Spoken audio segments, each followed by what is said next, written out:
30 minutes, c'est le temps qu'aura mis l'échange entre la presse et le chef de l'État centrafricain à New York aux États-Unis. 30 minutes au cours desquelles le président Faustin-Archange Touadéra, se prêtant au jeu de questions-réponses, est revenu tout d'abord sur la situation sécuritaire qui prévaut actuellement dans la partie est du pays, sur le redéploiement de l'autorité de l'État et puis sur les avancements enregistrés dès sa prise de fonction. S'agissant des questions sécuritaires, le chef de l'État centrafricain a déploré avec la dernière énergie les attaques des groupes armés enregistrées dans la partie est du pays. Des attaques dues, d'après lui, au départ de certains contingents de la MINUSCA. Le 30 mars 2016, il y a eu l'annonce du retrait des forces sangaristes. Ça fait à peu près une capacité de 2000 hommes qui sont partis. À l'est, que vous avez signalé, là où il y avait les forces américaines et les forces ougandaises qui luttaient contre la LRA. Il y a eu une capacité de près de 2000 hommes qui occupaient l'Est.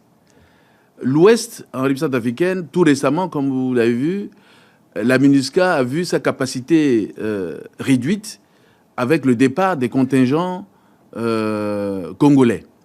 Ces départs ont d'ailleurs fragilisé les troupes centrafricaines. De ce fait, le professeur Faustin-Archange Touadéra souhaite que la capacité de la MINUSCA soit renforcée tant au niveau des troupes que des équipements.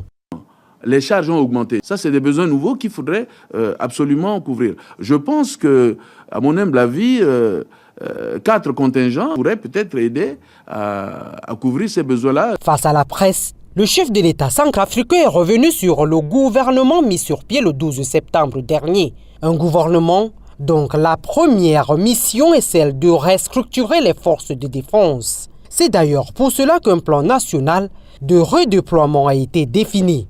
Et pour des meilleurs résultats, la nécessité d'équiper les forces centrafricaines se pose avec acuité, d'où l'appel lancé à la communauté internationale.